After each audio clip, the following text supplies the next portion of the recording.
Welcome to the biggest show in the world, Sports Bettors TV. Ladies and gentlemen, good morning. Happy Friday, TGIF.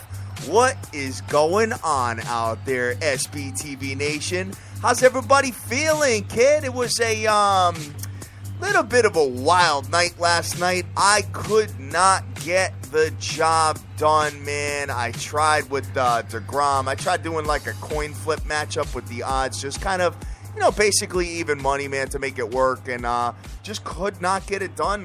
We had a 2-0 lead, and then the Nasties started to light up the bats again, man. But if you guys were watching that game, you got to take a look at the way some of these umpires are calling some of these games, because I was going back and forth with the Dream. Speaking of the Dream, he will be on momentarily. Guys, we have an absolutely monstrous show, man. We got 3 guests coming on today. We've got the Director of Operations at the WYNN Sportsbook and Casino. We did a live interview with him yesterday. We actually recorded it, so we're going to play that on the show today.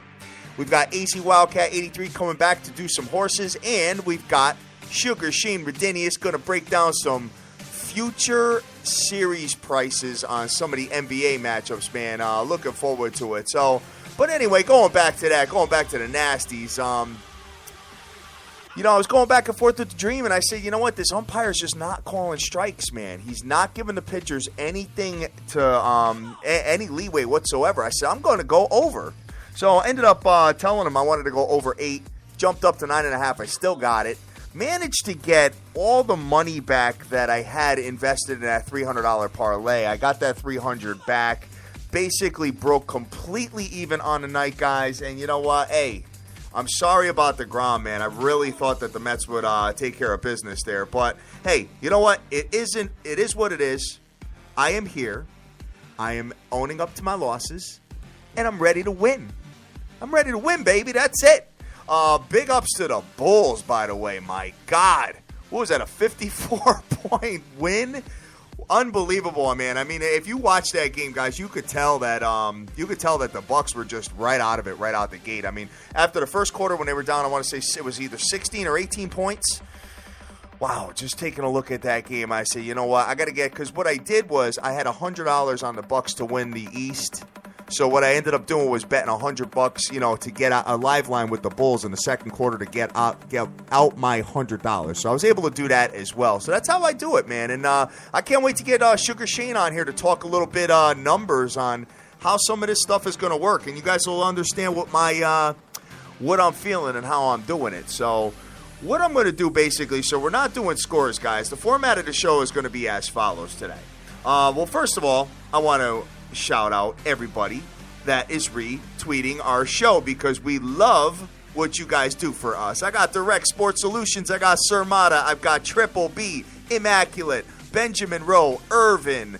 You know what's cool is I'm starting to understand. I look at the pictures, like the Avi pictures, and I already know you guys' names, so that's dope. I got my man Dank. I got Tommy King out there. I've got the Moneyline Hunter, Alex Washington, Tip Talker, Almighty Kev, The Buzz, D is out there. Jason Riley, Mario Martinez, Face Kicker.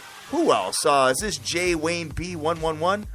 I got Lou Dog, SBTV Nation, OJFB, like I said, the Average Joe Punter, AZ Wildcat. Looking forward to getting you on to rock and roll, baby. So as far as that's concerned now, and the Clips, kid. The Clips ended up coming back and making it work. So Game 7 is going to be inside the Staples Center on Saturday night. So they're going to have to try to compete with the Fight with that.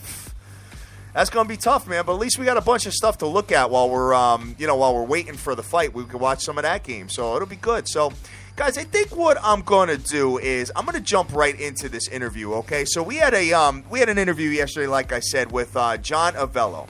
He is the Director of Operations. He's like the big boss over at the WYNN Hotel and Casino. So definitely was a great interview with him, and I want to get that going, man. So let's take a look and go from there. Let me just pause this. So I am going to be off, guys. This is a recorded interview from yesterday with Mr. John Avello. Here we go.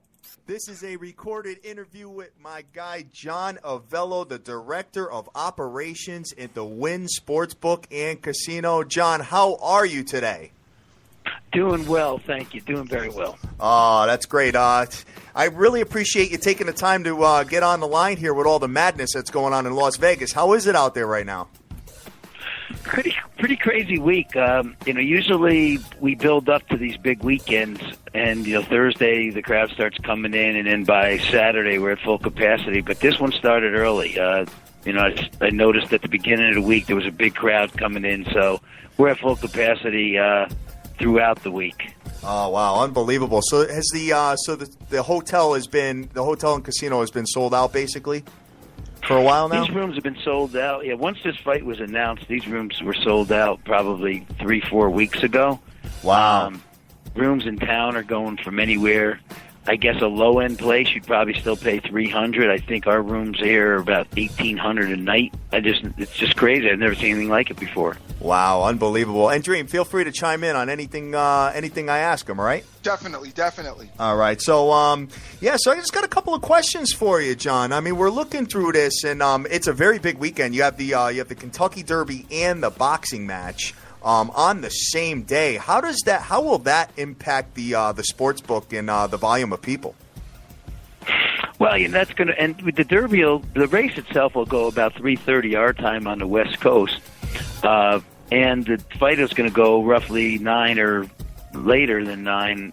So there's a 5.5 hour difference between the two. Yep. I think the day will start off with the Derby crowd getting their seats, betting horse racing all day, up to the Derby, and then all the hype and the after talk and everything else you want to talk about on, stories about the Derby will be all over by 4. And then we'll be concentrating on the majority of fight bets coming in at that point, along with NBA and the NHL, because we have both of those going too. So, and baseball. I didn't mention baseball, did I? Yeah. And that too. So it's going to be a nutty weekend. Oh, wow. That's got to be a lot of fun. Jimmy, you have anything to ask before I go into my stuff? No, I just was, I know the atmosphere must be electric out there, and you guys must be really excited. We were just in Las Vegas for our own year anniversary as well, and I did notice a little something in Las Vegas that I was interested in, and I don't know if you guys, if you have a direct answer for me, but I was wondering, why would it not be possible for you guys, or meaning the sports book, or the casino, to have a way that I could, right from my room, like from my television, access the sports book and put a wager in right from my room? We don't want you hanging out in your room, number one. Okay. And number two is we are in the process of having, some of the places around town already have it, and I'll have it by football season, which is mobile wagering.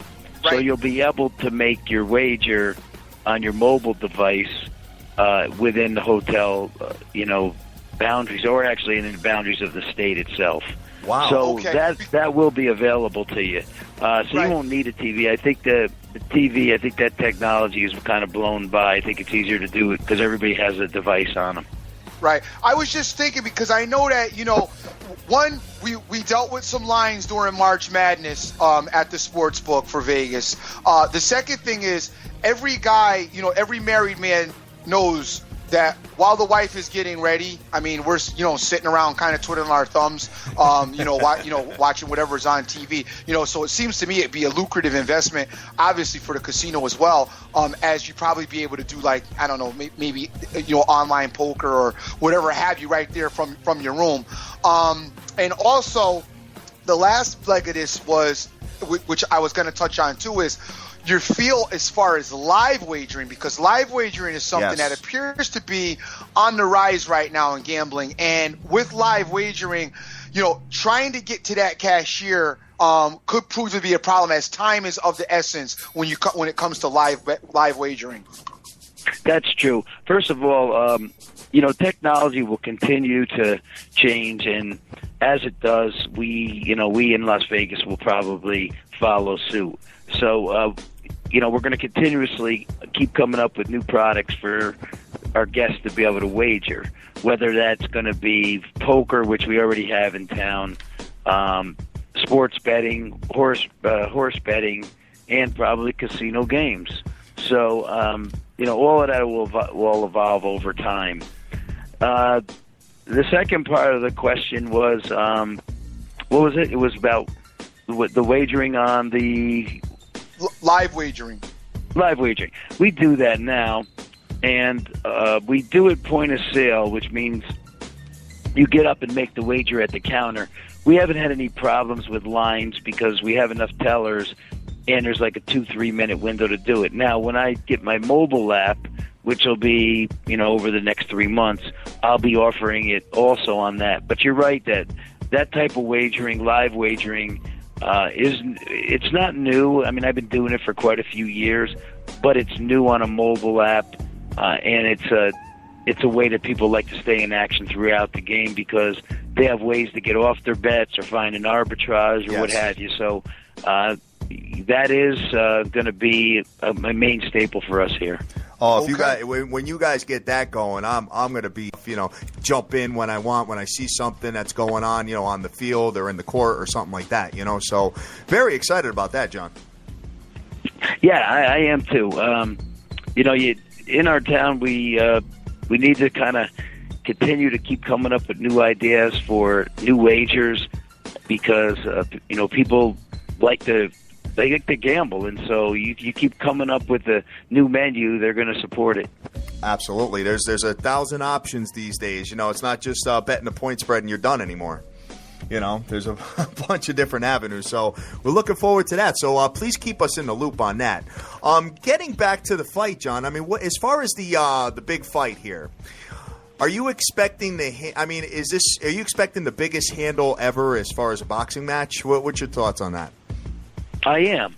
Yep. I've been booking fights for 30 years, and I've booked some pretty big ones. But this one seems to have the hype and the money to back it up because I've seen very, very strong action since we put this fight up about 3 months ago. And usually you get a little bit of action, and then things level out, and then the weekend of the fight, you get your people in that bet it pretty strong. But this one... It's been just nonstop wagering for 3 months. Wow! And it just tells me that this one will surpass any fight that I've ever booked before. Wow, that's interesting. That's great. What kind of props and stuff are you doing? I mean, obviously you have the general money line for the fight, but are you doing like round by round or how is this going over there? Yeah, I'm doing all of that. You can bet either fighter to have a knockdown in any particular round. You can bet the fight to go the distance, yes, no. You can bet Pacquiao by decision or knockout. You can bet Mayweather by decision or knockout. You could bet a draw, which has actually been grabbing quite a bit of action. And then I'm working on some props as we speak. Some stuff that ties into the Kentucky Derby. Wow. What'll be more, the total rounds of the fight or the saddlecloth winner of the winning horse? Things of that nature. So wow, there's going to be awesome. there's going to be some fun stuff up on the board to wager on. Oh wow. Cool. Wow, that sounds like it's going to be a really good time out there. So as far as the Derby is concerned, are you doing any kind of events or something like that, or you just open up the book and it's complete madness for the Derby with all the females with all the hats running around and all that good stuff? You have all that going on there? Yeah, that's pretty much the way it is. There really is no doors on the sports book. It's just an open area. You enter our area, and we have probably accommodations for 250, 300. Usually for the Derby, there's 500 in here because people are standing anywhere they could possibly stand to see the race. People will be, ladies will be dressing up with their hats on, and we'll be giving out roses, and it's quite an event. So looking forward to that before the fight starts. That's a class act right there. I like the roses for the females. I think that's a really good spin on the event. So good stuff. Good stuff. So, John, we have an age-old question, and we've had other sportsbook directors on here, and we just want to kind of pick your brain about this a little bit. This will be our last subject we're going to talk about. We're going to talk about line movements in sports, okay? Because there's a lot of people that get hung up on that as far as their initial and wagering throughout the seasons of the respective sports. Now, when a line gets released, let's just say NFL, we've got the Packers giving 10 to the Minnesota Vikings. What impacts the line movement as far as a sportsbook's action and all that? What impacts the line movement for that line to go up to 12 or come down to 8? Most of the time, it's sophisticated play, sharp play, or big money. The line doesn't always move off of a big bet, but it will move off of a large wager. Say somebody comes in and bets a couple $100,000 on a NFL game, that may move the line. And in town, we do have our so-called sharps. Those guys, if those guys are betting, that you must be out of line or something's going on. So a movement is always made when the sophisticated guys are betting. So that's pretty much the two things that would move it. Actually, three. Throw the injuries in there. Right. Sometimes there'll be a key player out in a football game. If it was an Aaron Rodgers, that could move a line like 6-7 points. Yep. And if it was just a running back, it might be a point or two. So they're determining factors on moving a line. Oh, okay, cool. So just one more question. Speaking of sharp money, so what do you classify as a sharp better? Like, do you have a certain number that you look for, or is it like a combined unit of people? Or is 10,000 is 50,000 considered a sharp, something to move? I'm just kind of trying to feel you out on that and see what your classification is of sharp money. It's not so much about the amount. When you've been in the business for a while, you pretty much know who the sophisticated players are. Now, what does sophisticated player mean? It means a guy that bets for a living. That's what he does. And so, when you've been around Las Vegas as long as I have, and some of the other guys in town, and some of the supervisors, you know who those people are. And so, when they're wagering, that's going to be a line movement, and it's not necessarily about the amount of money. The amount of money could be less than the limit play, but you respect the play of that particular person. Awesome. Dream, what you got to chime in on that subject? No, just listening and taking it all in. Very interesting topic, because generally we hear that the line is adjusted just to even out the wagering was on both sides. So it's interesting that you were saying that. Saying that it's mostly sharp and some of the sophisticated players when they're putting their subjective wagers in, and that's really interesting to hear. Yeah, I guess you need to actually work in the business to kind of get a feel for what when and when not to, and who is and who isn't. It's just being around the counter, being around the business for a while, it's almost like it's a feel type of thing. Also, your instincts, and everybody has instincts in their own business, and we're no stranger to that. Right. Cool. Well, that's awesome, John. Well, I know you're a very busy man, especially right now on this weekend. Told you that it wouldn't be a long interview, but I really, really appreciate it. And, you are guys, this is John Avello, Director of Operations at the Sportsbook at the WYNN Hotel and Casino in Las Vegas. John, you've been awesome. You've been really good, and we really appreciate you coming on and taking your time, especially in this busy weekend, to be on our show. Thank you. John, you told us everything, but who's going to win the fight? Well, remember, odds makers, at least in my case, I'm not in the business to pick winners. I'm in the business to put up a line so that, there's arguments for both sides. People can bet both sides. So I normally don't get into the, selecting the winner of a game. There's just so many events that I see during the course of a day, a week, a year, and I just take it all in stride. So to me, it's all about booking and not so much putting emotion into it. Gotcha. Got I it. understand. Got it. All right, good. Well, congratulations on selling out all those rooms, and good luck this weekend. Yeah, you guys are You're going to have welcome. a stellar crowd and a stellar, it's like, this is like, almost seems like it's boxing's last gasp. Is I don't know what boxing's going to do after these two are gone, because it's the sport is looking like it may be on its last leg, but you guys look like you're making the most out of this one, so enjoy the good time.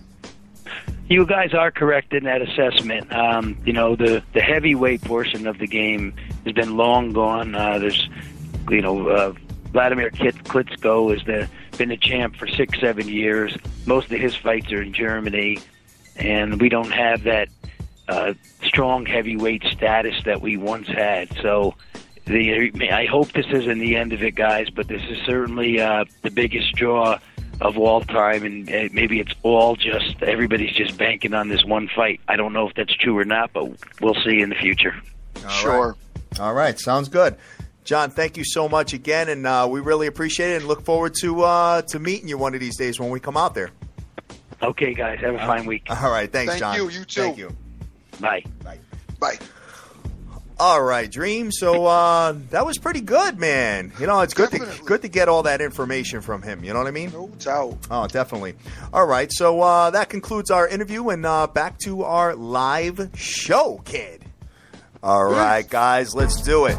All right, so that was a hell of an interview with Mr. John Avello, taking his time out of his day, man, with all the madness going on in Las Vegas. My God, big ups to him on that for coming on and doing that with us yesterday. So what I'm going to do right now is I'm going to send a message to my boy, The Dream, to give me a call, my co-host, and see what he's got to say, man, because I know that the hockey was a little crazy last night too, man. The Rangers, here he comes. Let me talk to him about this. Yo, what up, kid? What up, people? I was just going into a little bit of how the hell the Rangers lost with 2 seconds left. Oh, son, no kidding. The Rangers look so sloppy and dusty. They look like they came off the 7-game series yourselves. But I got to tell you guys, I want to just apologize for being late. I was doing a little something with my kid. We had a little breakfast this morning. And, of course, the talking kicked off. Everybody just started talking to death, and it just got, the teachers were talking about, next year's curriculum and all kinds of stuff. And, fathers was hitting your boy up in the corner trying to get a parlay. I was like, yo, guys, dudes, back up. PYP, play your position right now. Just go ahead, man. Sorry. But to segue that, last night was a little bit crazy, but we did say it was light night. We won the big the other night. It was light night. You guys know I was more excited about going to see the Avengers last night, really, than sports. And the Avengers was dope. Was it really? Was it good? Yeah, it was good. I mean, I enjoyed it. They unveiled a couple new characters, so if you guys are into that, get out there and check it out this weekend, as I'm sure it is going to be like the summer, kick off the summer movie. So very good flick. So it was a great time. Good time last night, and I'm ready to get into today. Yes, sir. Well, Dream, we got a lot going on today, brother. Okay. First of all, just to bring you up to speed, I just did play the interview with John Avello from the WYNN Sportsbook. Yep. I played that. That was really good. A lot of people liked it. And big ups to Scott Matthews for putting that together for us. He made the connection for us at smpicks.com. We appreciate it, Scotty. Thank you very much. We've got AZ Wildcats going to be calling in.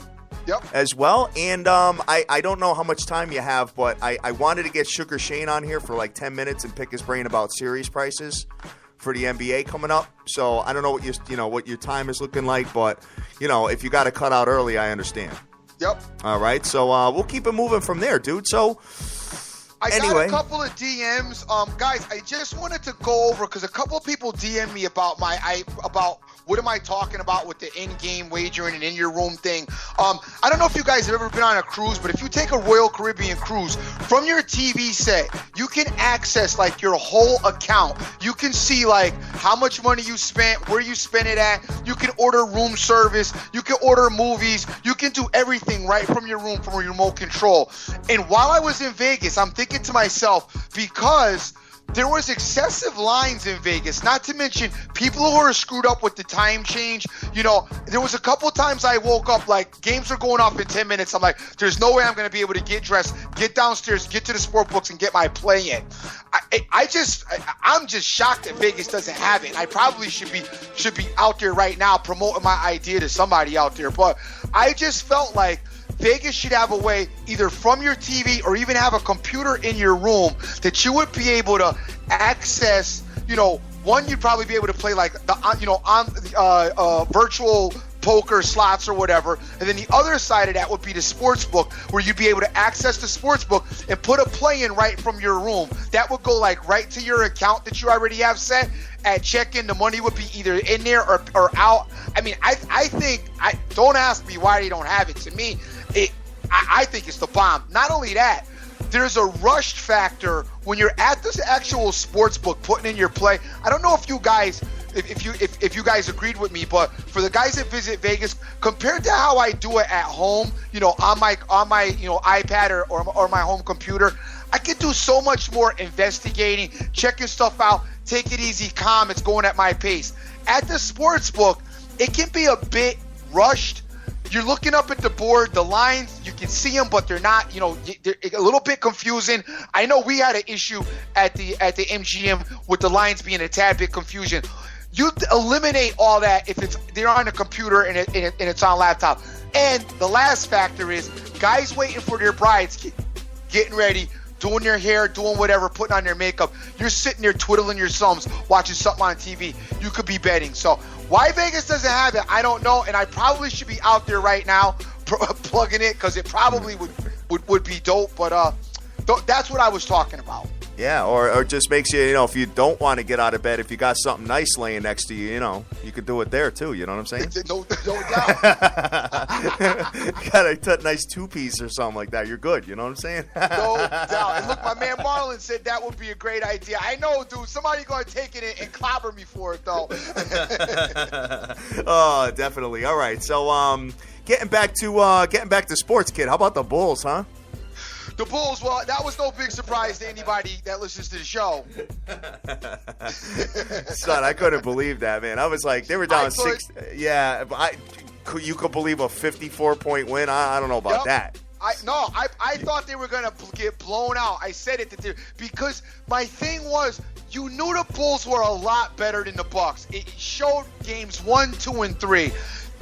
You know, that fourth game, I swear, you know, and I hate saying it, and you guys, I play around a lot, and no, I don't think gambling is fixed, and if I did, you know, I'd be probably a mess right now, but, you know, the Bulls losing that fourth game, or that fifth game at home, that just makes you just raise a huge eyebrow. You know, I mean, I know that they play the game, and it's athletes, and maybe the Bulls had a bad night, but it just makes you mad to watch something like that when you know this team is – the Bulls were so much better than the Bucks, and to see them lose that game 5, it was like such a setup. It just seemed like I hate saying it, because I know I don't want you guys to jump on board with that, because that's crazy and it's not fixed. But I just hated that. And then the problem is not only was it a setup for that game, some of you fell for the Bucks in this game, so you play the Bucks thinking you're going to get to Game 7, like I wrote, and they get smoked. And that was just I hate that situation, because it really makes sports look shaky. What about the Rangers? What are we going to do there? You know the Rangers going to pound the next game. I see the Ducks was having no part of it last night. Yeah, no. I saw Calgary Flames kicking a soccer ball around prior to the game. I'm like, I'm going ham on the Ducks after seeing that. Definitely, man, definitely. All right, dude. So we're already halfway. We're already 30 minutes in, kid. So we got to go through. Tonight's action. Maybe what we'll do is we'll do the NBA, NHL. Do we have any NBA? Okay. What do we have tonight? Let me take a look. Because Spurs Clippers is until Saturday. Right. So what do we have left for tonight? We have the Hawks Nets tonight. Oh, Blair. That's right. Okay, hold on. Let me take a look at this. All right, so this line's actually going down a little bit, surprisingly. You got the Atlanta Hawks playing at the Brooklyn Nets, and Atlanta's minus 3.5 to 4.5 with an under-over of 200 to 201. Coming into Brooklyn, man, what you think about your team, New Jersey? I think the bridge is over for New Jersey. I think New Jersey or Brooklyn, whatever. I think they get beat tonight. I think the Hawks are going to beat them tonight. I have a feeling they are too. I think the Hawks are going to beat them tonight. I think the Hawks, obviously the Hawks are the better team, and you guys know how I feel about that. Once again, it's another situation where you should really go easy and watch as if there's a game 7 you can. Well, don't go easy, but keep in mind that just have this prepared. If the Hawks lose tonight, you just pound them in game 7. That's all. So whatever you drop tonight, you want to play that plus whatever you want to get ahead to move along in game 7. But for some of you who don't have that kind of latitude with your bankroll, you should actually watch tonight or go very easy, as even though I think the Hawks should win and they are the better team, there's the possibility that they can lose and would take it back home for 7 games. Because it's always in the back of their mind, hey, we could just go back home and win the game. We can go back home and beat them. You know what I'm saying? Yeah, definitely. And they only lost 2 games to them the entire year. I think they're 6-2, I want to say. I against agree. them. Yeah. So. Yep. And remember when we were at Foxwoods, dude? You and I remember. When the Brooklyn had everything to play for, Atlanta had nothing to play for, and Atlanta beat them in their court. So Brooklyn lost a bunch of games at the end of the year when they had everything to play for. In fact, they only got in the playoffs because the Pelicans lost or something like, right? No, it was the Pacers. The Pacers lost, exactly. So that's why while you may like Brooklyn, I just highly advise against it. Yeah, okay. All right. So, and San Antonio and the Clippers is Saturday at 2 p.m. Eastern, man. What do you think of that series? Where's it going to go now? I got 8 o'clock, brother. You got 8 o'clock? All right. Yeah. My times are completely wrong, guys. So I'm just going to stop. I'm going to fall back on announcing the times. Yeah, you're right. Listen, it's that night. I got mad money, and I showed the parlay today. I got a series parlay that pays nice, with like 5 teams. All the other teams cash except for the Clippers. I got the Clippers in it, so I'm rooting for the Clippers. I'm rooting the other way. I got the Spurs in a series. I know you are, but you know what you should do? Like you always do, just hedge yourself out of it. That's exactly what I'll do, brother. Hedge yourself out of your loss and let your boy do his usual winning.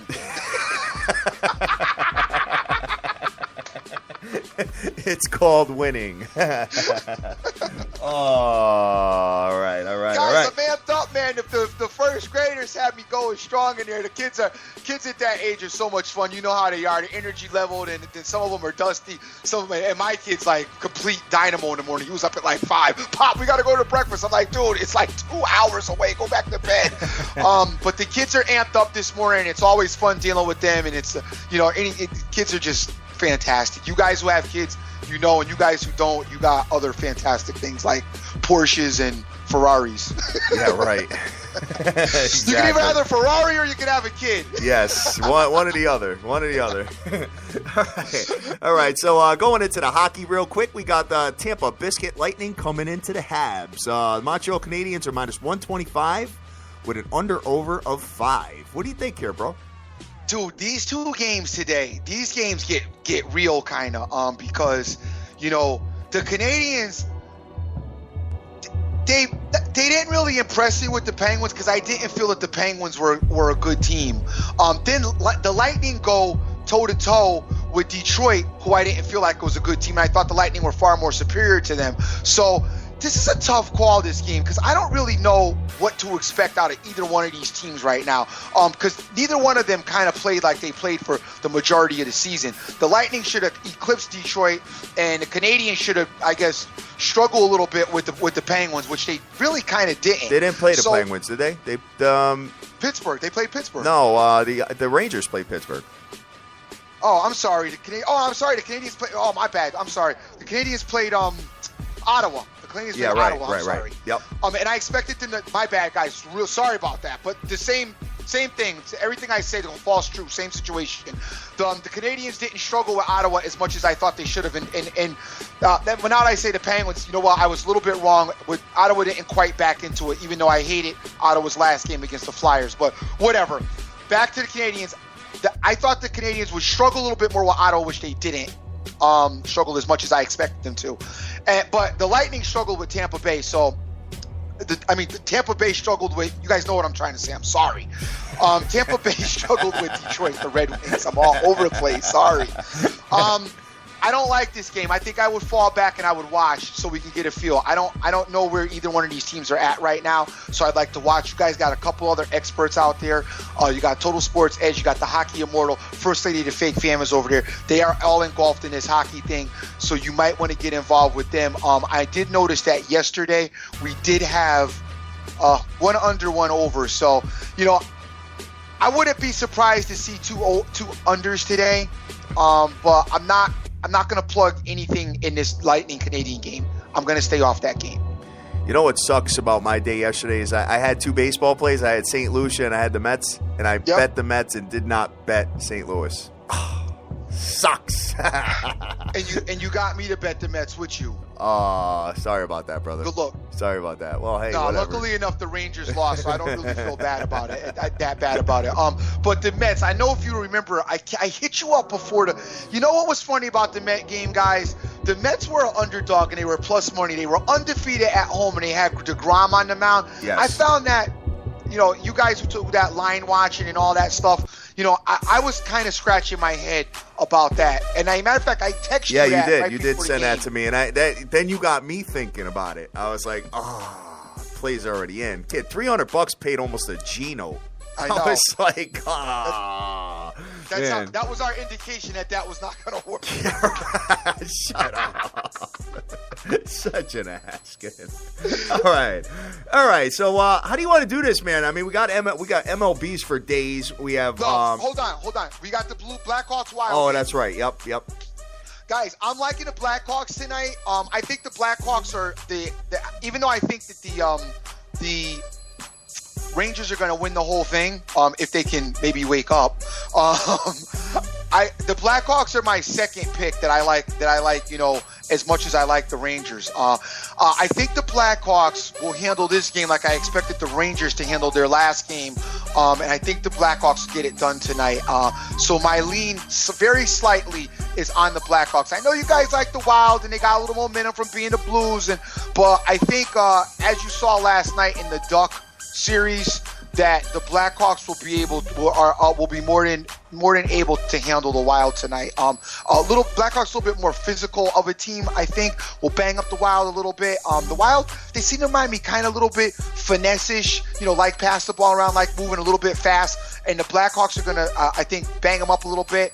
And the Wild should be, I think they're a little over. I think they're slightly overmatched in this series. So I'm gonna roll with the Blackhawks. All right, best futures available that you can find on sportsbetterstv.com, guys. Chicago Blackhawks plus 425. The Rangers plus 450, dude. After that loss, they were like plus 200 yesterday. They're plus 450. Yeah, to win the Stanley Cup. Okay, Stanley Cup. What are they to win their series, though? I don't have a series price yet. Okay. Guys, it's not a bad idea if you got the money, and we made some money a couple days ago, so we should be way ahead. And I said go light yesterday. Throw a little $50 on the Rangers to win the whole thing, man. I don't think that's a bad idea. And then, like Hatter says, you can get out of it at some point. Hopefully, if you keep following it. Yeah, the way I get out of them is I wait for the elimination game, and I wait to see if I feel like they're going to lose, and hopefully the odds are right that I can get my money out of it. So we'll go from there. In this case, Hatter will be doing that tomorrow. With what?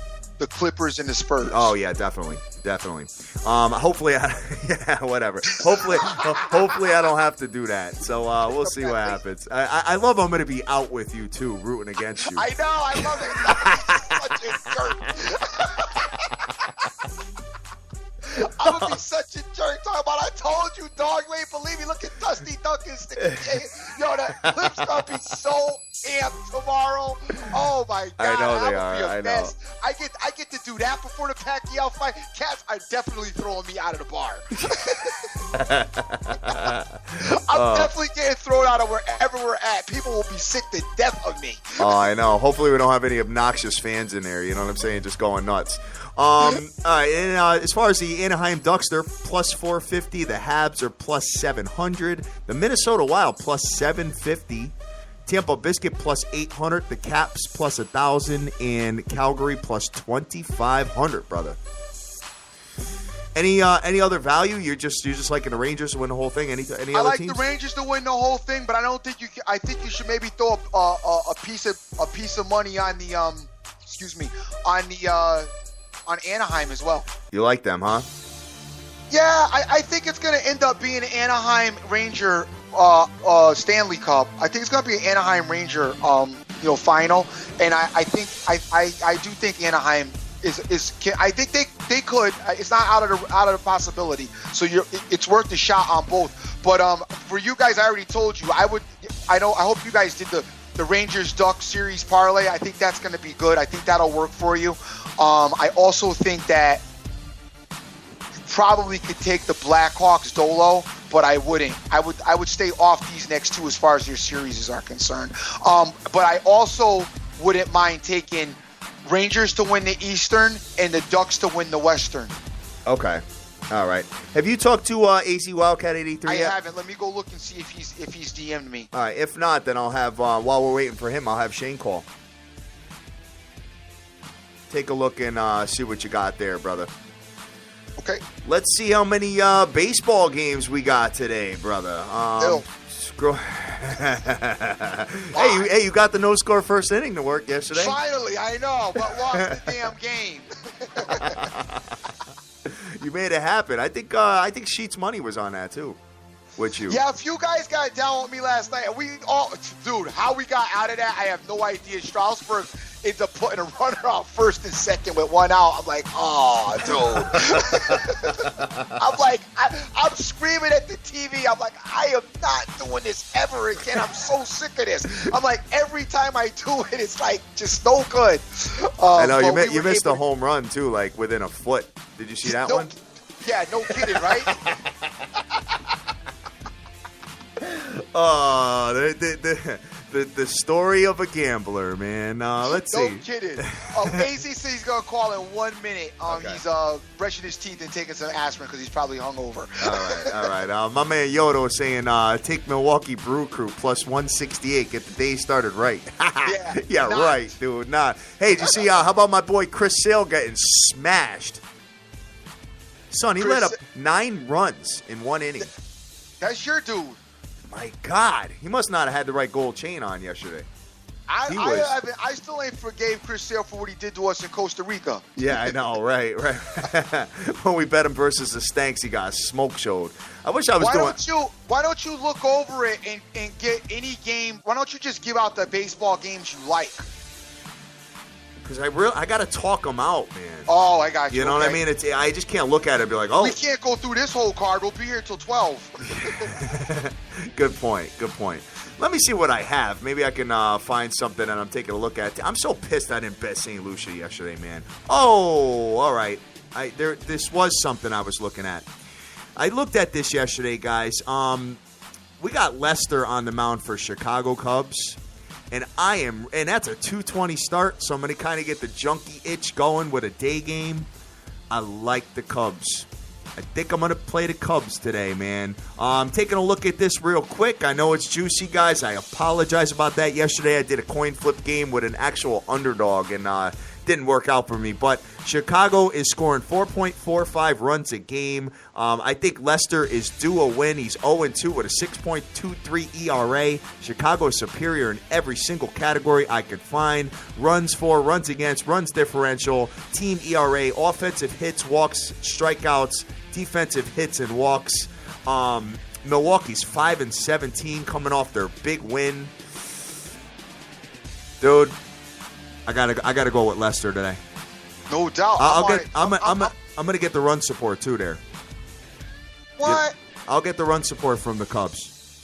I'll be all right. I think I'm gonna do it. Don't do no run lines or anything, guys. I think just flat. I mean, I know it's a little juicy or whatever, but you know. I thought you were just saying take the run line. No. Okay, that's why I was like, what? How many? Dude, so many of you guys get punched in the face by that. You know, not me. Not me either. No way.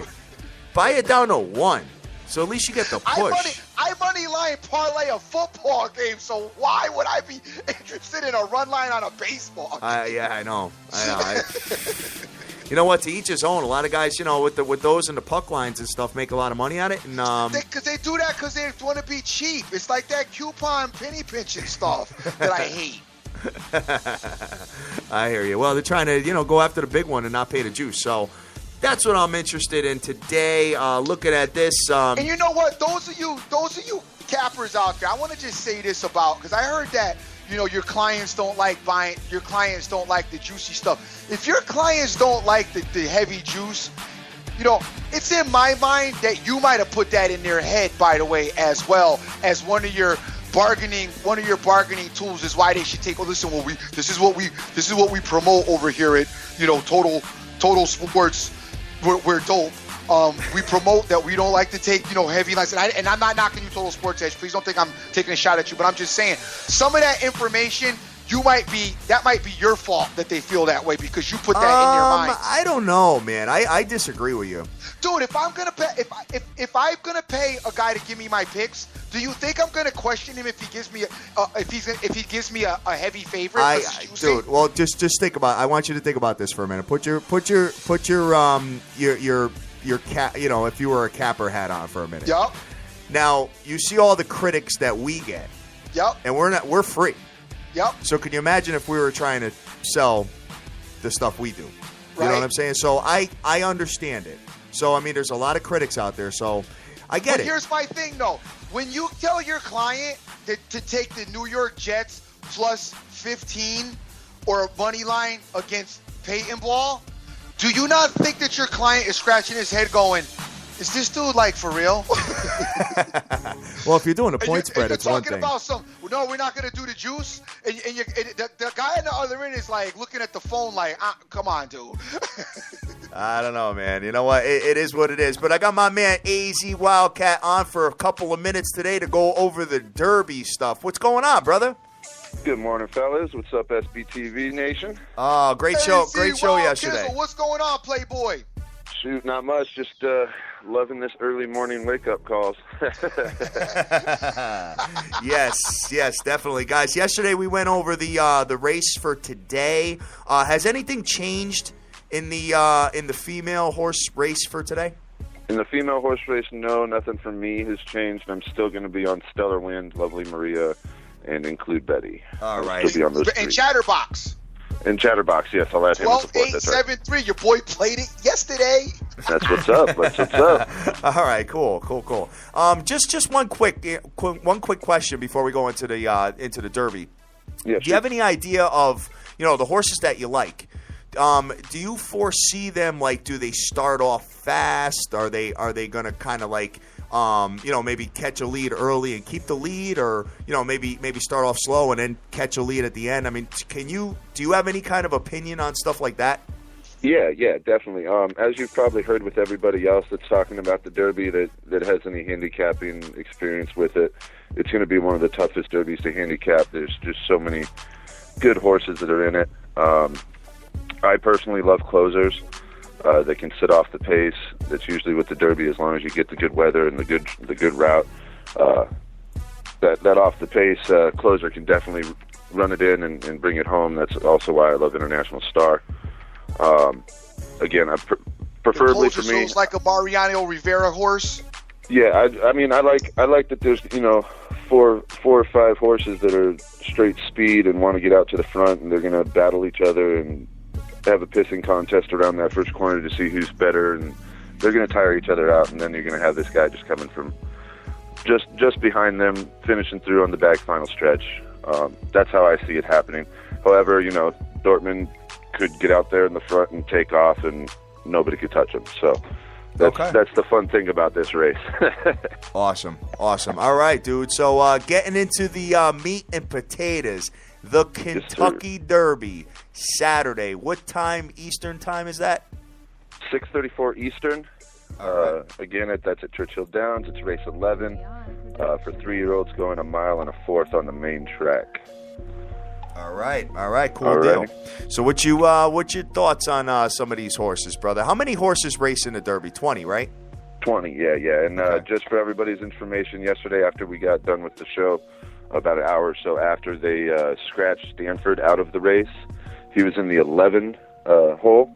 So what happens when that happens is all the horses from 12 to 20 will move down one hole, and then they're adding in that 21st horse that was also eligible, basically just sitting on the waiting list for one of these other horses to bow out of it. So Stanford is out. He's no longer racing, and that brings in Fermento. He's going to be a 50-1. What did Stanford shot. do? Did he get caught smoking weed or something the night before the race? No, he's just a Stanford. That's why. Actually, I didn't look into it too much. I believe it was something with the vet. These trainers this year, there's one with 4 horses, there's one with 2, another with 2, another with 2. There's not really any like mom and pop horse barns this year that are just going to come out of the blue. So we're definitely probably going to see a trainer that's been there before. Plus they've got so many multiple injuries. I think that he probably just took him out. He may be saving them for one of the other 2 races later on. There's all sorts of reasons why these trainers do it, and they usually don't come out and tell you the exact truth. So, got it. So just to dive into all this, I've got about 2 pages or so, and again, I've got this all typed up for everybody that wants it. I will be sending them both out to you. I've got all your emails today, and then again, these are all leans, if you will, until we start seeing some live odds going out, start seeing the horses in the paddock and the parade, and then I'll be posting to the group message that I set up for each race. All right, awesome, dude. Great job. So, great job. Let me dive into this real quick. Top win contenders. Everybody knows Dortmund. They're going to hear Dortmund all week long. He's the moneyline favorite. Part of the much-hyped Bob Baffert duo. He's undefeated. He's done absolutely nothing wrong. He's won on the lead in most of his races, but has shown that he's comfortable sitting off the pace. He's a gritty colt with a big heart, which is demonstrated in his 2 wins over Firing Line as they dueled through the stretch. He earned triple-digit buyers in his last 3 starts. The only negative I see in this horse is he is a huge horse, and I question his ability and maneuverability if he runs into traffic. If the big boy has to break his stride, it may be hard for him to get going again. So that's something to keep in mind with Dortmund. He is going to be one of the biggest horses that you're going to see line up in these gates. Okay. Frosted, he's a 15-1 shot. Showed a lot of promises. He finished in the exacta in his first 5 races. That means he was hitting in first or second. Can I chime in for 1 second? Yes, sir. Yes, sir. Is he bigger than, I want to just, one horse I remembered of note that was huge was War Emblem. Is he bigger than War Emblem? I haven't put them side by side, but I believe so. He's at a Big Brown. Okay. Which was one of the bigger horses to win the Derby as well. Okay. He definitely has what it takes, dude. He definitely could be there. I'm not leaving him out of any of my exotics. I'm hoping to beat him because I don't want to win with a 3-1, but I'll take it because that's good value. Okay. American Pharaoh, you're also hearing a lot about him as well. He's a 5-2 opening line. He's held in high regard not only by his connections but by many other formidable trainers and people in the industry as one of the best horses to come around in the years. After losing his first race, he has won every race since. He was slated to win the Breeders' Cup Juvenile but missed the race due to an injury. Since returning from the injury, he has won both of his races with triple-digit buyers and without much effort. His workout leading up to the Derby have impressed all the clockers. What I don't like in his last 2 wins have come against soft competition, and he has been on or near the lead and has never really faced any pressure. He will no doubt face pressure in this spot today. That's another thing, too. Sometimes with the Derby, these horses will race against each other in these prep races, and for the most part, they really haven't seen each other. So this is going to be a group of 20 beast horses that are all going to be getting around each other for the first time. So there is going to be some unexpectedness in tomorrow's race. Some stuff that people really don't see. Got it. But basically, you're jamming 20 athletes together. That's an animal, and they all think they're the best. So we should get a really, really good Derby out of this one this year. Awesome. On to my number 1, International Star. I'm still on him. I've been trying to find reasons all night to not take him and not get into this with my heart so much, but I've been following this horse all year long. With 9 races under his belt, he's a very solid foundation. He's won on dirt, he's won on turf, he's won on synthetic, and he's 3-for-3 this year, winning all 3 of the Derby prep races at Fairgrounds, and that's down there in Louisiana. Although his buyers are a little light compared to some of the other top contenders, he has showed improvement in each start this year, and that's a big thing that I look for. He's also in position to make another forward move, basically meaning that he's going to do better in this race than he did in his last. That, coupled with his running style and projected pace, should help him move up. He owns the top late pace speed figure out of all the Derby preps, so expect to see him coming from mid-pack and be full of run late down the stretch. He is a gusty and not afraid to squeeze through on the rail or in between horses. So Carpe Diem has looked at as one of the top horses in the field, while International Star is being under the radar. So when you compare the two based on buyers, they aren't much different. If you like Carpe Diem, why not International Star? All right, and then we still got a couple minutes, fellas. Yeah. We got a few more minutes. Yeah, we're gonna extend the show a little bit because I got Sugar Shane Redenius calling right after you. Cool. Sorry, I called in a little bit late. No problem. We had a bunch of stuff going on, man. We had the interview with John Avello from the WYNN. Yeah, I love that. Yeah, it was great. Great stuff, huh? Yeah, definitely, dude. Definitely. He's a busy man, I'm sure, this weekend. God. They're saying, Vegas is just absolute madness right now. So yeah, tomorrow's going down as the biggest day of gambling in American history. Wow. So it's gonna go crazy. There's gonna be billions of dollars floating around tomorrow. It's gonna be nuts. Yes. All right. So on to Moog Tahij. He's the horse out of Dubai. He won the UAE Derby, sorry. With 4 wins and a second out of 7 starts, this colt started on grass with no success. He's never been out of the exacta since switching to dirt, though, meaning that he's coming in first or second. Won his last 2 starts impressively while covering the mile in 3/16, in both which he is farther than any of the American horses have run so far. So basically, he's gone more distance than anybody else in this race. So he's going to be more of the endurance horse, if you will. Cool. His trainer has had much success shipping horses to other countries, and so long as he's handled the trip well, I see him as a contender. His off-the-pace style should fit just right, and his previous races have shown the distance shouldn't be an issue. He will be the only one in the field racing without Lasix as well, and Lasix is used to control the bleeding for the horses. Pretty much every horse is on it. There's really no way to stop the horse from bleeding when they're running like this. It just happens. Wow, I did not know that, man. That's pretty crazy. So no Lasix, first time Lasix. Those are things in the capping industry that you definitely want to keep an eye on. First time Lasix, the horse feels comfortable, more comfortable than if he is off Lasix. Basically, the lungs start bleeding. So that's what the Lasix is used for. So those are the top win contenders: Dortmund, Frosted, American Pharoah, International Star, and Moog Tahij. All right, what numbers are those, bro? Let me click that real quick, my bad. Give me 1 second. Yeah, no problem.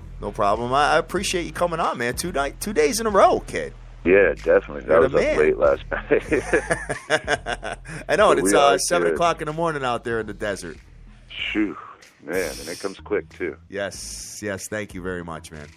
Give me just a couple seconds here. Yeah, no problem. I know with the change and everything, International Star is moving from the 12 to the 11. For some reason, I closed this page. Okay, here we go. Moog Tahij is going to be the number 6. Yep. International Star is moving down to the 12. Frosted is going to be in the 14 spot. And American Pharoah is going to be in the 17 spot. Awesome. Now, those are the main top win contenders. So those are the ones you're going to see most of the money coming in on, most of the people talking about. I like them. There's a couple others that I would probably throw in. They'll be in the message thing. I like Upstart. He's been robbed on a couple of his races previous to this, so I think that he's going to be out here to make a statement. He's coming from the far outside. To me, post positions really don't matter too much, especially in this field. It's all about how they break and how they run. So, on to regular contenders. I've got Carpe Diem, Materiality, Upstart, and Firing Line. Again, I've got all this stuff typed out. I don't want to just kind of definitely keep numbing the airwaves and whatnot. So I'll send this out to everybody again. If you don't if you don't get the invites into this group message, just send me another message real quick. I had to invite a lot of people. I'll get you in it. You'll get all of this information sent to you. Awesome. My main 3 as of right now, main 4 that I'm going to be rolling with, definitely International Star. I like Frosted, and I'm really debating on going with Firing Line and Upstart. Again, this is all going to come down to how I've done at the track today and tomorrow's undercard, depending on what type of tickets I'm going to throw out for the Derby. So this is going to be the last bet race for me.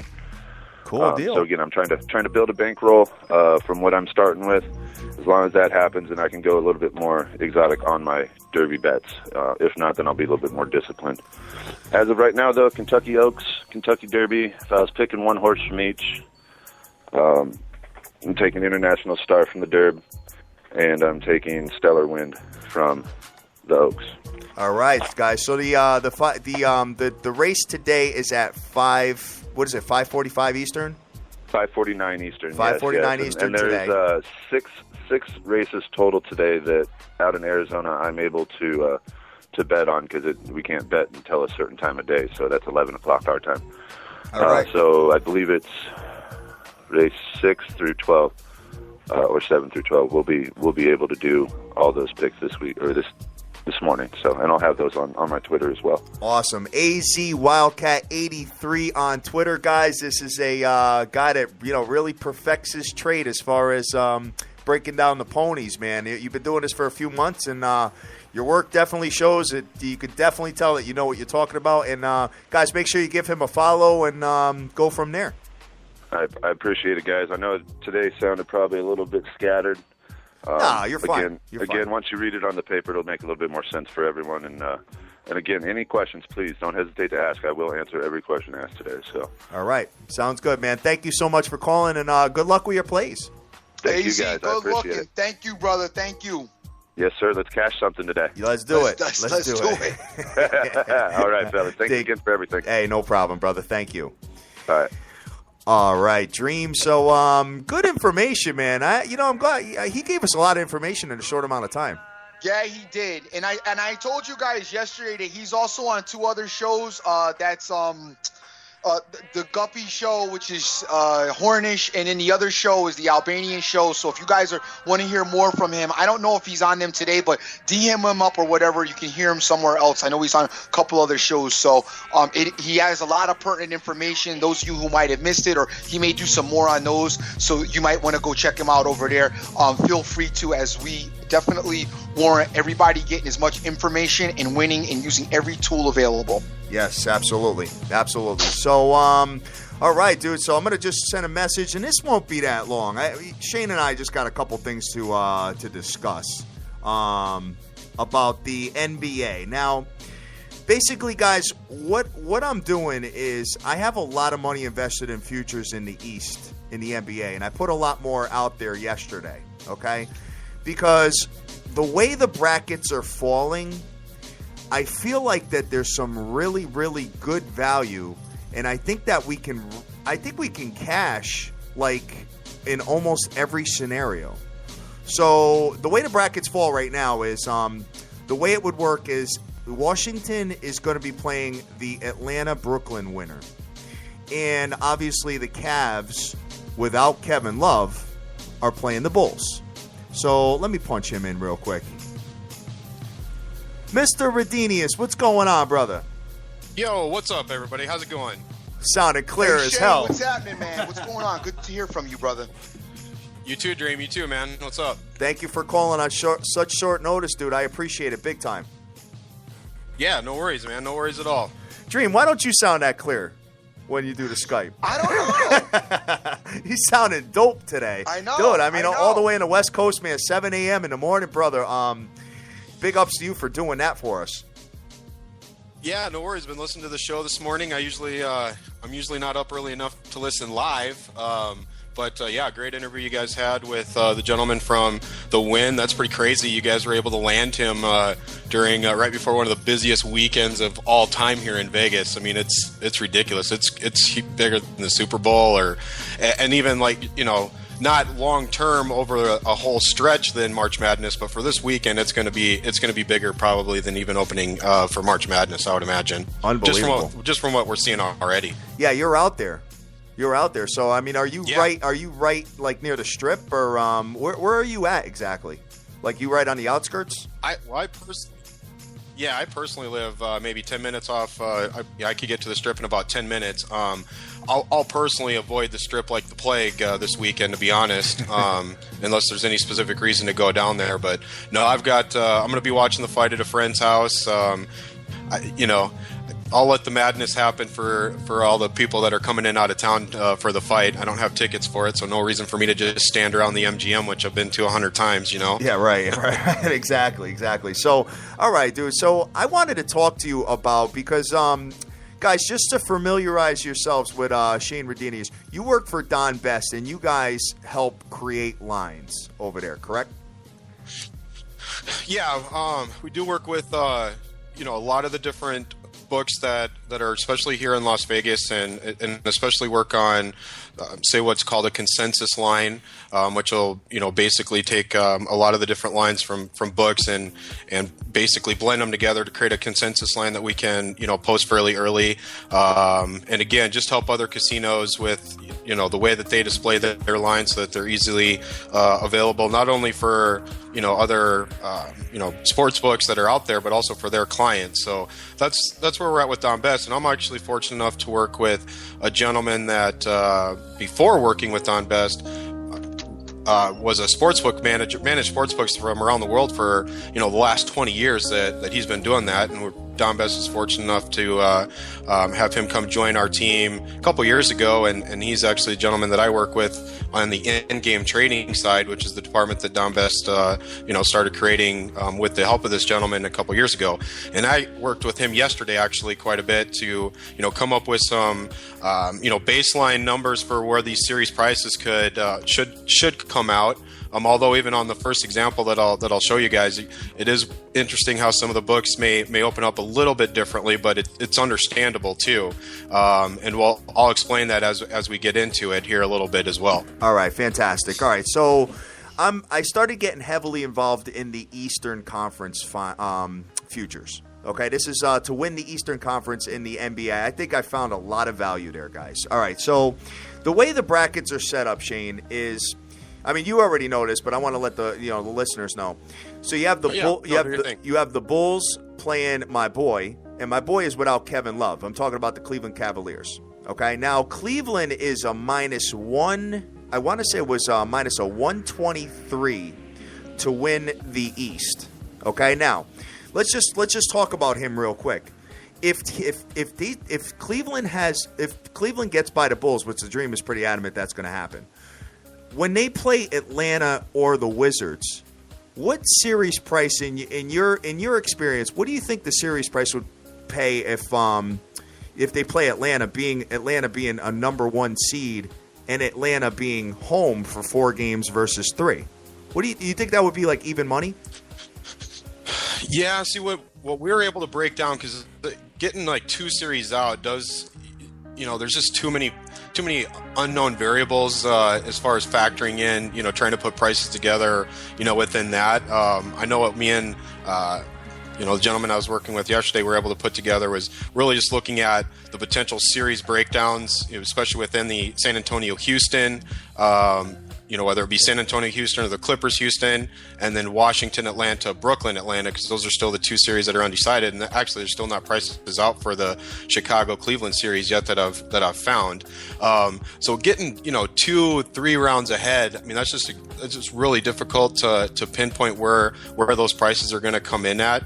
Because even on some of these next round prices, there's even some large separation that we've noticed. You take even Memphis Golden State, where the line came out. I mean, that line opens for the series with Golden State -700. We actually had the line closer to minus 1,200 for Golden State, and within the last day or so, it's already moved to minus 1,000, just based on, I'm assuming bets coming in or wherever the public might be on those prices. But again, the books aren't going to want to lay Memphis at plus 900 because that's the only action that they'd be getting at that point.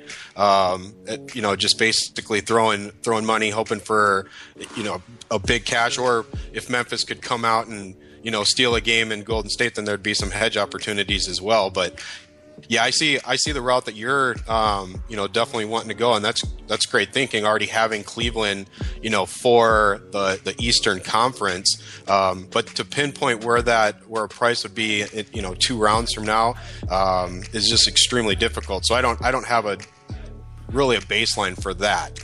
Yeah, I mean, it would be the next round. That's what I'm looking at. What I'm trying to get at is I think Cleveland is going to be at very similar odds in the next series that they are to win the East now. So it's almost like, why would you take them now to win the East when you could probably get the same odds when they get by the Bulls? You understand what I'm saying? Yeah, we have Cleveland around, looking at the line coming out about minus 180, 190 for the series. Again, and that's good, but that could change just depending on how much the books do place value on Kevin Love being out for the series, obviously. And then don't forget that Smith is out for the first 2 games as well, based on the suspension. Right. And I've seen them play without Kevin Love, all year. I've watched them, and they're just not the same team. Dream, you think otherwise, though?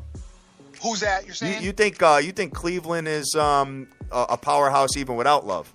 Yeah, I definitely do. They played a lot of the season without him, because he's been on and off for most of this season. And I told you that I'm not sure that LeBron James is the biggest fan of Kevin Love anyway. He's been kind of public about his feel for him, and Love really hadn't panned out for the Cavaliers as they expected him to. Right, exactly. All right, so moving forward from that, Shane. So now let's go down to the other bracket of the East here. We have Atlanta, and they're playing Brooklyn. Obviously, we pretty much I have a pretty good feeling Atlanta's going to win that series. But if not, you can get like the Nets at like 500 to 1 right now to win the East. So I mean, if you want to throw a few dollars to back yourself up on it, feel free, go ahead. But then you got Atlanta at a 3.5 to 4 to 1, and then you've got the Wizards at a 12 to 1, bro. So what I'm thinking is this. You're going to have one of those 3 teams playing either my boy or Chicago, at the end. You know what I mean? So I really think that if you can master the art of getting out of your future bets on like the elimination games with live lines, I really feel like you can cash here. What's your thoughts on that, Shane? Yeah, there's no doubt. You've been doing a great job just pointing out, especially with the live line opportunities. It's pretty impressive, just some of the areas that you've been able to note where you're getting that feel where either you've been hedging out or doing a great job actually solidifying a spot where you're getting a win on both sides. So yeah, on a lot of these it depends. Again, looking as far as me personally, I kind of look at it more individual series. Like what, if we're looking at, say, Chicago, Cleveland as an example, it'd be based on, what's your feel if you think that the love factor isn't really a huge deal, say like what Dream is talking about, then in my opinion, you should probably be on Cleveland fairly early if you're looking at that series price. However, if you think Chicago's going to go in there and, early would be the best chance for them to steal a game, especially as they're coming off the big win against the Bucks, so their momentum's riding pretty high. Cleveland will be coming in there, without Love, without J.R. Smith. So how's that offense gonna, gel within the first game or two? So if Chicago's going to get one, it's probably going to be early. And if you like that, then you'd be looking to take Chicago early and then possibly hedge back out later, as you're going to get a better price on Cleveland if you think Cleveland's going to win the series. So there's as far as the way that you're looking at it as well, it's just another scope that you're doing a great job with, looking at more, where's the conference, where's everything going to end at the end, rather than breaking down each individual series, which is out there as well. Yeah, I'm just trying to play it out in my head. I mean, I really hope that the Wizards, play my boy at the end, because then I could just bet my boy and laugh either way. You know what I mean? So that's what I'm looking at. Well, actually, to be honest with you, I really hope Brooklyn does it, because Brooklyn pays crazy. But that ain't going to happen. So, you know what? It's just the way it falls. You know what? All Brooklyn has to do is, get. I mean, they have been playing this Hawks team well, and you got, they're coming out and playing like Hawks. If they don't win tonight, I think they might be in trouble. Actually, you don't want to give a team, especially a huge underdog like that, any kind of extra incentive, especially going into, like, say, a Game 7. So yeah, I agree with you. I think the Hawks do get it done tonight, but they better be going into this game almost as if it is an elimination game. I agree. What do you think about that, Dream? I think ATL will kill Brooklyn tonight or Game 7. It doesn't matter. That's why I'm sorry. I not to completely go against what you're saying, but I don't think Brooklyn is even. They don't have any chance against Atlanta. All right. Sure. All right. No, I agree with you, and I'm just saying that anything can happen in a Game 7. So if you're Atlanta, you don't want it to come down to that. Yeah, you don't want to be in that position. Definitely not. All right. So Shane, real quick before we close out of here, who's coming out of the East, bro? In your opinion, if you had to guess right now, I'm not going to hold you to it, but if you had to look at just the way these series are falling and all that, any ideas? One or two teams, maybe a favorite and an underdog or something like that. What's your thoughts? Yeah, no, I see Cleveland coming out. I'm more on the side with the Dream that I don't.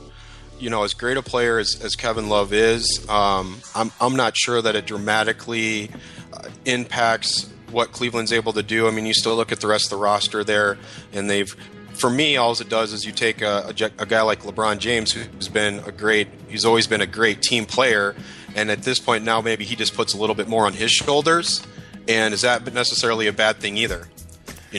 Right. To where if Love's there, is he more, he's got to feed the team, he's got to get his teammates involved, to where now maybe this just increases his his focus on, taking charge himself, which he's at times been criticized for, but, did finally kind of step up and do some of that with Miami, kind of taking games over. And I think he knows he needs to now do that with Cleveland. So, I don't see it being, like a 4-1 series. I do see Chicago getting a couple out of this one, possibly even going to 7. But I do see Cleveland coming out and getting it done within the East, because this is the. If you look at any of the other teams that are still out there, this is the only team that they really need to get by. I mean, you break down any other team that they can match up with, Wizards, Atlanta, or possibly Brooklyn. Those would be much easier matchups than what they're looking at with Chicago.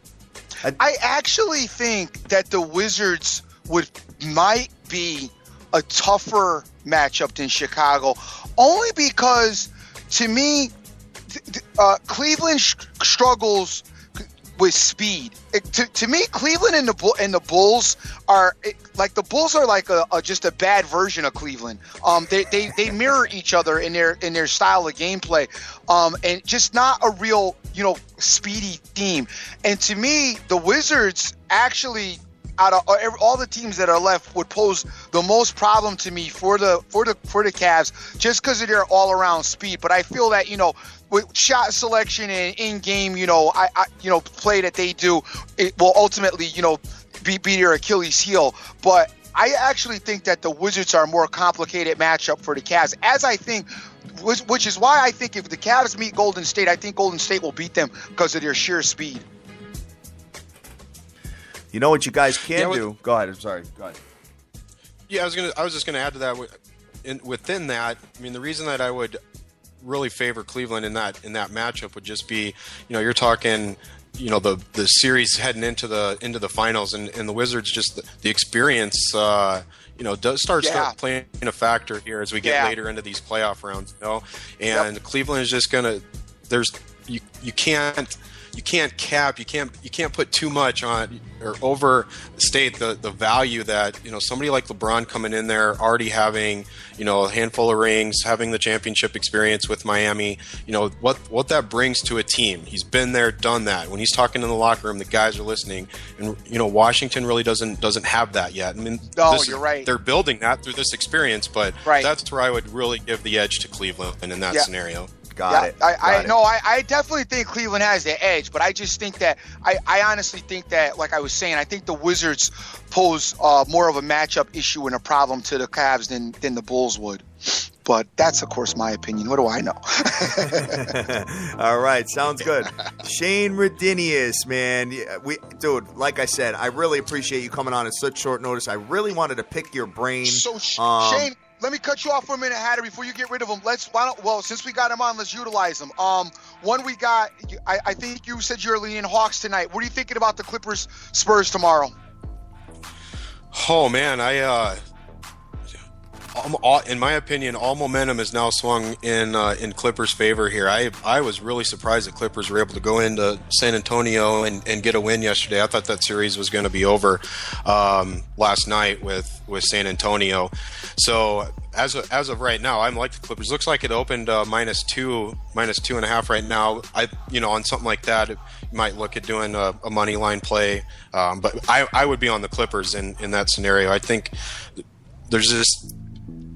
You have home field, or you have the home court in the Game 7 right there. The momentum coming off of stealing one in San Antonio. If Clippers can't get it done there, what situation are you going to be able to get it done? I hear you. Guys, I won't be on tomorrow, but I do want to just say this as we're talking about this game. Please go easy with do not go ham on the Clippers just because it's Game 7 in LA. I agree with Shane. I agree with everything you said about the having, but the one thing I am going to warn you on, if there's any team that playing on the road is not going to really bother them in that hostile atmosphere the most, I would say it's got to be the Spurs. If there's any team that can say, hey, we're going to use our system, this is how we play, we're going to win, we'll go out and not be as rattled. A lot of other teams will come in this and they're just going to get smoke showed and get rattled. If there's one team that's not going to be rattled, it is the Spurs. Right. Especially taking the crowd out. I completely agree with that, Dream. I would say just with the home court, it's just more, it pumps more an advantage on the Clippers side than it is San Antonio being scared going into that environment. Yeah, I completely 100% agree. Definitely. Right, cool. And what do you got for the fight, player? Oh man, you know what? I don't follow boxing at all, so I'm just looking forward to watching a good fight, man. To be honest. Okay. But yeah, no, it is amazing how much hype is around one boxing match. Like you were saying earlier, you kind of hope it's not like the final hurrah with boxing. I personally don't follow boxing, but I'm definitely looking forward to watching a good fight. I love the environment and the atmosphere and everything, that the hype that comes with that to Las Vegas. It's nuts here. It's a reason to get together and have some parties. So you can never go wrong there. Gotcha. I'm going over 11.5 rounds, Dream. I know you were mentioning that you like that. I love that, dude. It's going decision all day, kid. Money with the knockout in the fourth. Yeah, right. All right. How crazy is that? How crazy is that? The guy from the WYNN was talking about doing prop bets that just match up that align with the Derby. Yeah, I know. There's all kinds of stuff. It's almost like all the Super Bowl props that they're gonna have. You know what I'm saying? It's like that. And actually, based on that, remember too, depending on the book that you're using, even with these series, guys, you don't just have to take the teams within these series. A lot of these will have an opportunity to bet. Say for instance in Golden State Memphis, if you think Golden State's sweeping that, you can actually bet that State, get better price on Golden State going sweeping 4-0. So there's a lot of different avenues that you can break these series down based on how you're feeling. If you're not getting a great feel off of who's taking it.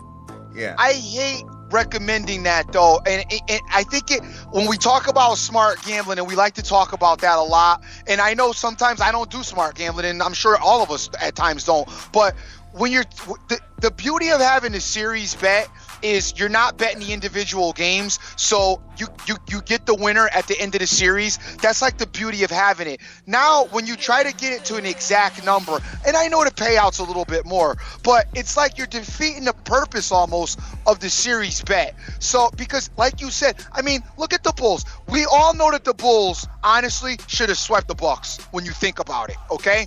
They go and they give up that game, then they give up their game at home.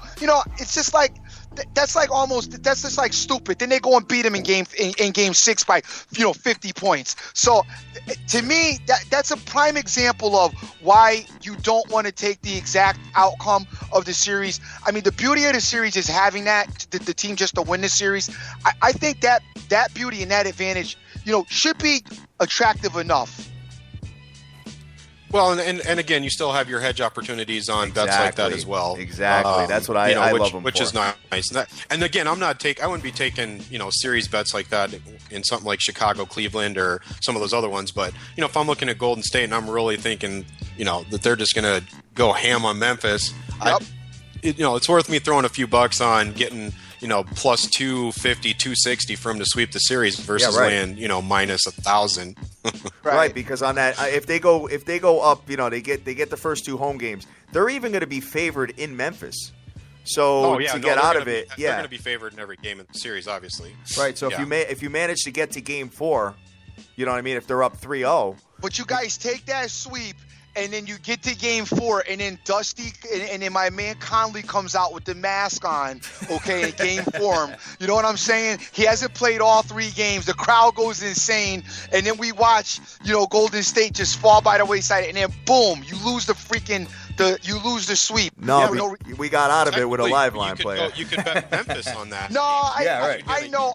Plus money on Memphis in that one game. I know. Small hedge out. Yes. Yeah, Hatter's I like to hedge, but I don't love it as much. I'm still a little bit more of a traditional gambler in some aspects with that than Hatter is. It just that style sometimes just bothers me because, I don't have a side to root for. When I'm with Hatter, it's like, who you rooting for? And it's like, no, I'm rooting for both. You know what I'm saying? It's like, dude, you can't even, you're not excited. Last night, I called the Bulls game. The Bulls went out and clobbered. It's like, you feel incredible that you made that call and they go on to Hatter would have been 8 other plays while that game was going on and would have been I hope the Bulls don't score in the next 5 minutes because I got them for the under for the next 2 minutes. And it's just I get it, but it's sometimes agitating. Dream. It's called winning. It's called winning. That's all it's all about, man. Hey, tell Cass about Dream. Some people get the same feeling from just making money, Dream. They don't need to be on a team. I know. I don't. I invest. I invest, Playboy. By the way, sat with Hatter at a San Francisco Carolina Panthers game and watched it drop $1,500 on in-game wagering. I did. That's when I first started it, man. I didn't know any better. I'm sitting there and I took Cap, and they were playing Seattle. Remember that? And I was like, the Niners are going to kill them. Cap is running crazy, and then all of a sudden Seattle whoops them, and then I got it where I lost both sides, and I was just a mess. So, guys, when you're doing this live line stuff, man, start with $5. Boston Celtic game wasn't that attractive for you either. No, not with the money line. No way. No, it was. I thought they would catch a game off my boy. I really did. But I was wrong about that, man. All right, Shane. So you got anything to plug before we close out of here, dude? No, man. Just again, you guys keep doing the great work. Really enjoyed the interview that you guys had. I can't recall his name, but the gentleman from the WYNN, John Avello, AZ Wildcat, man. Your stuff is money with regards to the horse. I don't follow much horse, but you can just tell from, just from the way he's talking on the show that he definitely knows his stuff within the races there. So, and I think that's awesome. You guys are, looking at. It's not just basketball or hockey or whatever that you're, bringing guys on that do some of these other sports, like the horse racing and, there's tennis and soccer and all those other ones that aren't as mainstream. But again, there's opportunities out there and you guys are finding the right guys to bring on the show and maybe you're introducing people to some of these other sports that they normally wouldn't bet, Yes, sir. Absolutely. So, Shane, thanks so much, man. We really appreciate you calling in. Oh, brother. No doubt. My boy. No problem, guys. And good luck in Vegas. No problem. Anytime. Good luck in Vegas this weekend. Yes, thank you. All right, take care, brother. I'll try and stay out of trouble this weekend. Yes. All right. Sounds good. See you guys. All right. Bye. All right, Dream. So that was pretty good, man. I know that you didn't expect it to go into any NBAs, but I had to kind of pick his brain a little bit on that. No doubt. Listen, you know how I am. I'm all about anything we can do to help our audience. And I know there's members of that play like you. So, hey, they need that information. You know what I'm saying? They want to get involved. They need it. You know how I feel. I'm about the team, player. Oh, all day. So right now you've got. I mean, let me be the quarterback, but I'm about the team. You know what I'm saying? Speaking of, we didn't discuss the draft. I mean, it was Dusty. Dude, it was done. Let me ask you just a quick question before. I mean, we're on whatever. You know what I'm saying? We're gonna cut out of here in a minute. But when you go to the draft, what do you do in between the picks? Talk. What do you do? Just BS? I mean, really? I mean, how cool is that? I can't wait for the cat to get a DWI from the draft. I'm saying, just selected. He got a DWI after leaving the draft. I know. I know. Mariota's not even there, so you don't even see him walk up to the podium. You see him on a TV screen. I mean, what do you do? Well, I mean, guys, hit me up on Twitter or something. You know, let me know. I mean, I would think that would maybe it's exciting to some. I can't see that being too exciting, you know, just sitting there talking to my boy, you know, for 5 minutes in between picks. I don't know. I mean, do they have like music? Do they have shows? They have dancing girls? I mean, what do they got going on in between? Because I think that'd be kind of boring. That's the smart way to do it, though, is to be at your crib with your agent and your family, you know what I mean, and doing your thing and waiting to hear. As far as I'm concerned, I think that's the way to do it.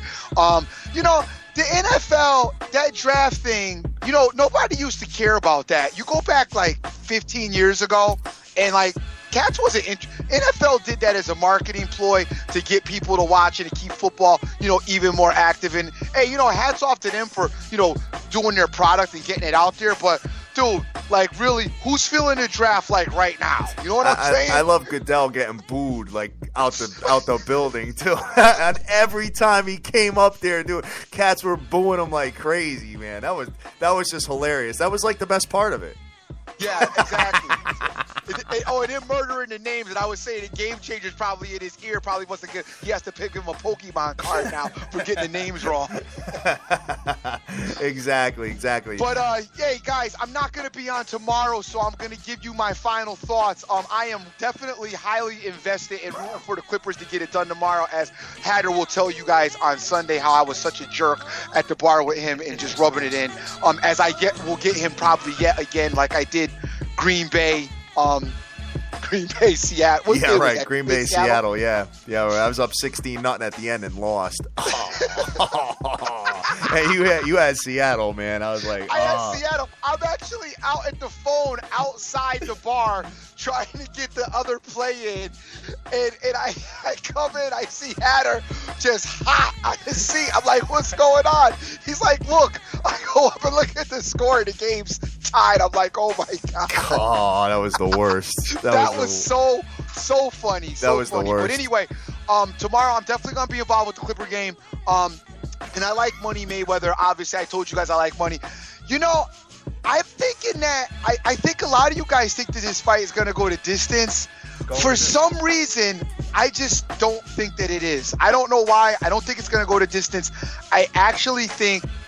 I think that Pacquiao is going to get knocked out. I do. I don't ask me why. I wouldn't bet it. I'm not betting Pacquiao to get knocked out. I got enough stupid bets going on. I'm probably going to bet some Derby. I got this Oaks going on today. So the money's spread out. So I'm not trying to get involved with that. I do have money on Mayweather, obviously, to win the fight. But I think Mayweather wins the fight. I think he's going to knock Pacquiao out.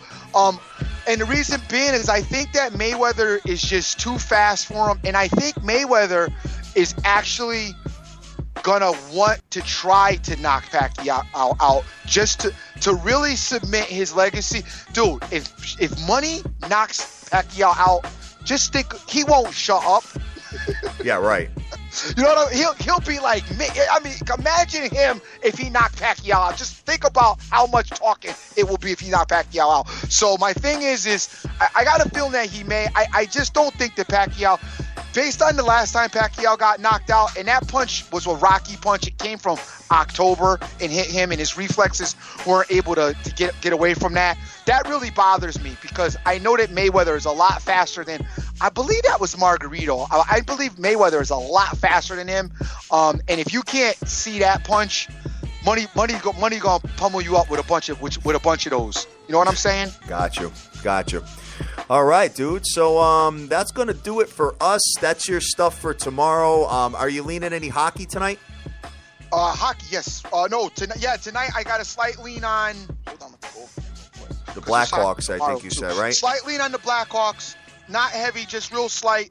I want to watch these two series. We'll get a feel for them as they go forward. On Saturday, we got the Rangers Caps coming back. Look for the Rangers to go ham. So you might want to parlay the Rangers with even some money Mayweather. We didn't get into any baseball today, so Hatter tweet out some baseball for the guys later. Lester and the Cubs today. Hatter's on Lester in the Cubbies. Yeah. And I'm getting ready to get out of here, guys. I thank you so much for your support. Go out there, catch that Avengers movie, guys. Good movie. If you're into that, go catch it. They bring in a couple new characters. I don't want to spoil it for you, but go catch that. I want to say big ups and thank you to AZ Wildcat again for coming on the show. Also, Shane Redenius. My man Dank is out there, and I know he is amped because the Clippers are coming back like he said they would. Give him a hats off to that. I honestly didn't think the Clippers were going to win last night. Honestly, I didn't. No. Alejandro Yeps, what's going on? Jonesy, Vegas Girl, 92661. Cash Action Bets, Nicholas J, Betting the Dream, Beyond the Bets, Mr. Solutions, Key West SD, Deeks Picks, Joey, Strugazy, Sin City Maverick, Rick Lopez, G Rose, James, Clownman Swag, Winning Picks, Direct Sports Solution, Philly Picks, Yip at 82. Almighty Kev, Total Sports Edge, Tip Talker, Empire Super Sports, Randy Lockhart, The Kid, Randomly Unpredictable, my man Hockey Immortal, Target Herbs, Smokey Rodriguez, and so many more. Guys, don't forget to check out the other people that do their thing. There's a lot of help out there. Use them. We got the First Lady of the Fake Fam. We got Cousin Pete out there doing his thing too with the soccer. As if there's not enough sports to bet on right now, you can go get a little bit of soccer too. And tennis. Sermata's out there as well with that. So check out your avenues. We got Ben the Tennis Capper. So many avenues here at this nation. If you're interested in something, just tweet it out, and I know people will get back at you. And that's what we love about it. I am the Dream. Always remember who you're with and make the most of each and every day, as you cannot get this time back. Yes, sir. Yes, sir. So I think my bride's going to be pretty happy with me today because I'm going to do the day game, and I'll have the night off. So, but I am going to keep my eyes on that Brooklyn-Atlanta game to get out of whatever team it is. I have both of them invested in a future, so I got to watch the game and out of the corner of my eye and go from there. I don't think we're doing any kind of romantic dinner tonight. I think it's more of a sit at the bar and get some appetizers kind of night. So we'll go from there. Guys, we are Sports Bettors TV. We are the biggest show in the world, period, okay? Huge show today. Want to give a special thanks to John Avello, the director of operations at the Sportsbook in the WYNN Las Vegas. We really appreciate you coming on, brother. AZ Wildcat, again, thank you so much. And Sugar Shane Redenius from Don Best coming on and breaking down the NBAs, guys. Amazing show. This is what it's all about, man. It's all about the nation coming together and cashing tickets. We love you to death. Go out there. Go easy. Do your own homework. Bet your own plays and get that money. Take care.